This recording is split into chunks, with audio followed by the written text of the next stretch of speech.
শ্বশুর ফাদার, হ্যাঁ আপনি কি বিয়ে করেছেন? মহাজালা।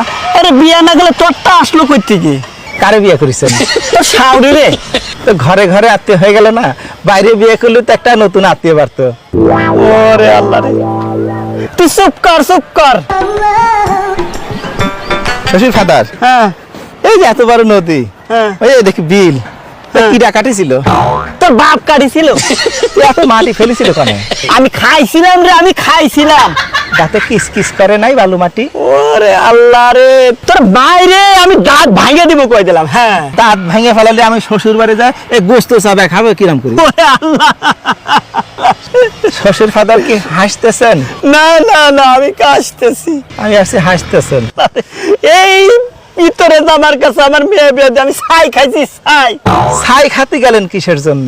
আমার কলি তো 2 বস্তা চাল পাঠায় দিতাম। তোর মাইরেই ভালো করে দিলাম। হ্যাঁ খালি আমারই দোষ না, আপনার মেয়ের যে খালি আমার কাছে টাকা চায়। কয় টাকা চাই? কয় টাকা চায়? আজ 1000, কাল 2000, পরশু 10,000 টাকা চাতে চাতে আমার ফকির বানা ফেলা দিল। ওরে আমার মেয়ে এত টাকা দিয়ে করে কি? আমি কেমনে কব? আমি কি কোনোদিন টাকা দিছি নাকি? শালাই তোরে জামাইরে যে কি করি আমি। হ্যাঁ? এই রে বাপ, আল্লাহ তুমি আমারে উঠায় নাও। দেশের শ্বশুর সমাজের বলি, মেয়েকে বিয়ে দেওয়ার আগে জামার সাথে মেয়ের মানাই কিনা, জামাই বুকা কিনা, এই সব কিছু দেখে তারপরে তোমরা তোমাদের মেয়েরে বিয়ে দিও। শ্বশুর ফাদার কি যাত্রা করতেছেন?